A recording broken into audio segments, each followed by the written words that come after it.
Ogechi gburu mmaye. Ogechi na mpaye gburu mmaye. Nwa Ogechi iwu imbe. Ogechi kpuchiri di ya na bọtụl. Ogechi iwu akwụna Chicago.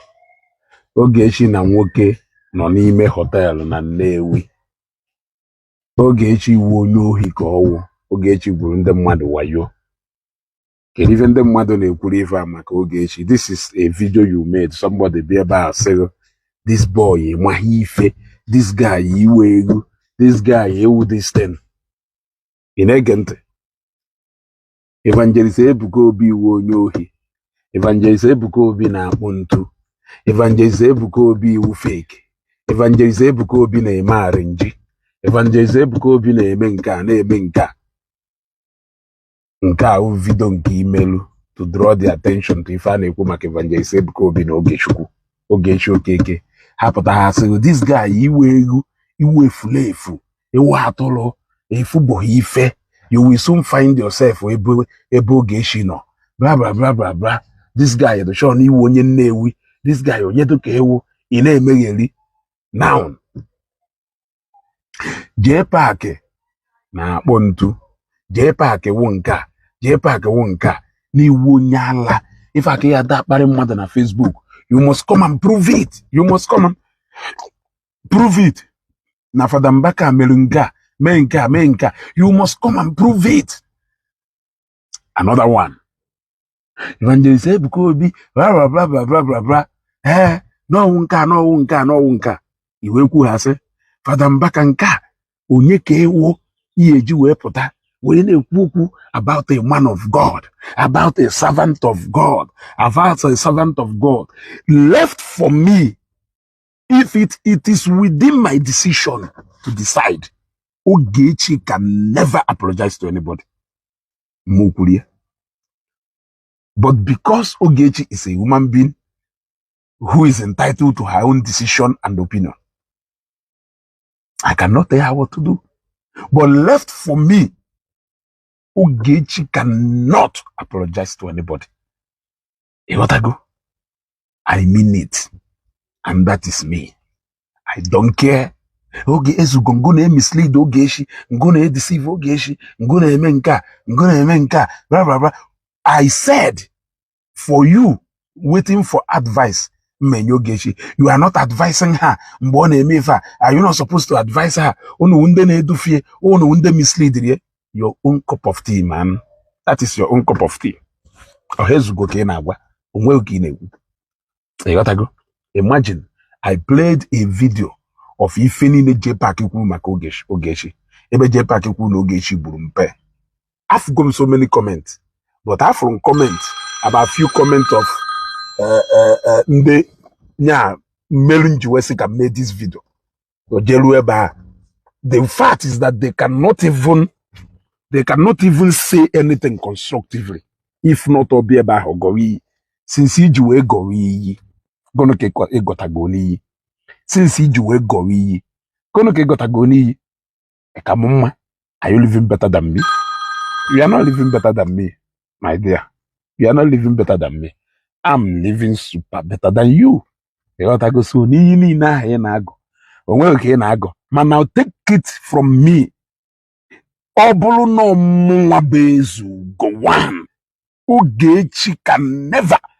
Obulu na advice when you take it for Ogechi to apologize to anybody. It's a mwa bezu go. I am telling you that apology can never come. Worry. Even Jekwe Ukoya we pusejena gwande mmadu no ezugo na mislead Ogechi. Ki ile kusi ike na enoria direct from ezugo. Yes. Yes. Because no wulu na name ifi na-ekwu oge ifulu video ebe mmadu accuse another person no nya gburu mpe. What can be more distinct than he accuse mmadu of igbu mmadu? He accuse Ogechi no gburu mpe. Accuse mmwe na nya no nwe nwanyi connive gbuo mpa ha. Accuse no na-ezuohi. Accuse no kpuchiri die na bottle. Accuse no na agwo no na agba akwuna. accuse you of so many things. Ona ato and you think no nyagwadi fenina a deserve an apology. The fact that Nankawu J Park Potaloli iku I have forgiven Ogechi Fifenino Mel very shameless. Very shameless. You think that we are gullible as these people who are using you. They are using you and the rest of you. Let me tell you, they don't like you. Remember, I told Ijele exactly this. I told Ijele, check your fans, check your fan base, man. They have infiltrated into your fan base. Those same people you think that are sharing you up now. They are sharing you up for a reason. What is that reason? Because you have now gotten yourself involved in a common fight with them. They are the same people who wished you your downfall. Now the first video in a megase against Mazen Nandekano. All those videos against Biafra. All those people, Balago, you can never come to East. They are the same people who have infiltrated your page simply because that currently, remember, they have not forgotten about yesterday. They are only talking about currently because now I feel that no go kahaye we get ya evangelist Ebuka be Akozion and Indo to her down. Nebo na owagunyolo eba kahaya abandono. You mistook use honey use to be love. That's exactly the illusion and the city J Park in a swim in right now. And that is why I apologize. Oche no be father oche bono. Omoro to them. Nifo atoluso gwa ilegu. But currently, for the fact that they will be able or they are able to use him currently against Ogechi, against the Zion, against Evangelist Ebuka and the father, they are willing to use him until Obose ship where sink. That will be the day they will remind him about his past. Unlike Ogechi, every single person that stood with Ogechi all those days are still with her right now. that is the real thing now. Unless it's going on the if I may create content. Not people who are deep rooted in Ifaneme like us. Fan base very active, calling me every minute of the day. I'm even tired of picking calls. That is the difference. Because Ogechi is real, Ogechi is original. Yes. Whether they like her approach Ojaga, the fact is that she's aiming for a mission. I watched a video somebody share. Ogechi intervene. Mbana accuse J Park, Ebu Igwe and boss lady. Na rilego ndị mmadụ tụkọtalụ maka Chinedu Nwadike. Ogechi bata ozugbo hijack the whole process. We bury that matter. Oge ha nọzi na live video with J Park ka ọ na-agwa J Park ọkwa icheta n'iso wee gba m mgba before na join nọrọ ha wee sị n'ihi eme m ife n'ihi eme nka n'ihi eme nka ikweta gota na m wọ karịsịa nwaanyị. J Park wee sị na ya echi wọ karịsịa nwaanyị a. He said it. Ịma na abịa taa na-asị ọkwụnụ sị na ọwọ karịsịa ọkwụnụ sị na ọwọ karịsịa nwanne Ibrand gochiwo Ogechi ọkarịsịa even before mmalụ onye Ogechi mkpọwazie ya ọkarịsịa ikwuru na ya echie. It is not a crime that I have committed. Ogechi intervened. What was her reason for intervening in that matter?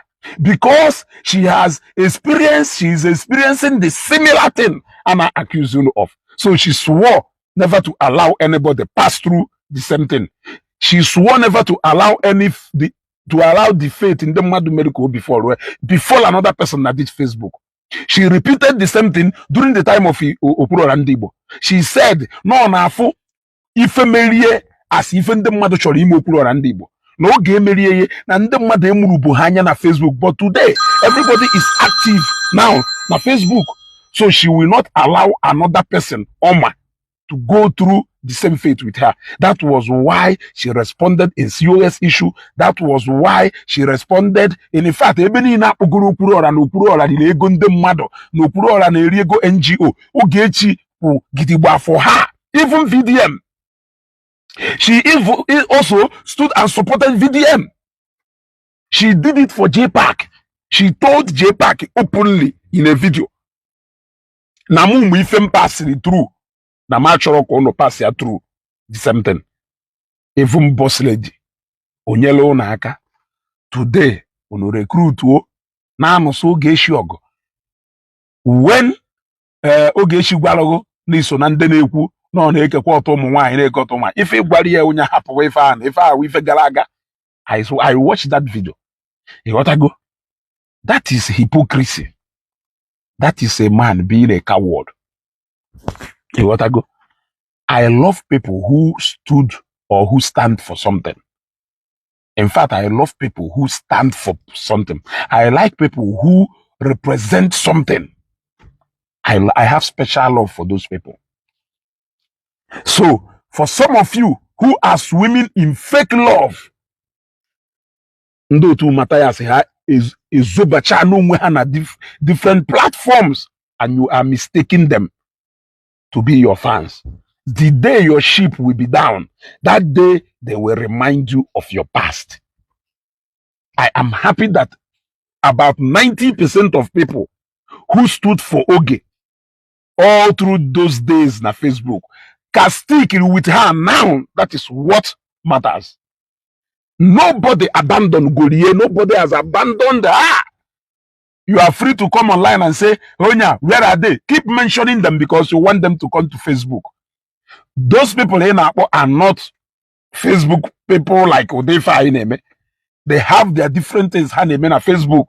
You got to go. So if you are expecting to hear from them, you are a joker. Action speaks louder than voice. Oh, you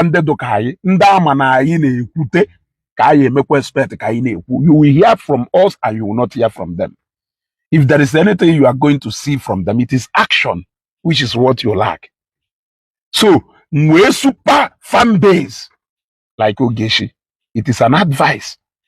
Because even also could say Ogechi no Buruma Chohema, also kwe sibo evangelist Bukobi, if any na ye boy Chohema, manabja hebe fadambakano, mwaka pota, e wata go, nke puru maka JPAC aho, na like hoye. But at this point, you are not willing to entertain anything now also. Crucify her, crucify her. Ndị Igbo meru n'onwu n'ebele. Like I said, if I am the person you are expecting to make Ogechi to apologize to anybody, you are waiting in vain because I will never do that. I am telling you, as for me, left for me, Ogechi can never apologize to anybody. And I trust her. Believe me, I trust her. I trust Okarisia. Yes, I said she has my support. Nelu Manana. In any decision she chooses. But trust me, I trust her. I trust Ogechi. I trust what she can do. And I know she will not go lesser than. In fact, can happy continue waiting for apology in vain. Even the apology you are waiting for. You are waiting for the apology so that you can use it to brand her a weak lady. You are waiting for the apology. It's not as if you are waiting for the apology because you want everlasting peace between Ndenya and Nwoku, but rather you want to use it as a weakness on her own part. You want to use it to tell her you want to use it to tell her you want to use it to oppress her further. You want to use it to oppress her further. You want to hold it against her further. It's not as if you want peace. It's not as if you want peace anywhere. I am telling you, take it from me today. Left for me, if it is within me to decide.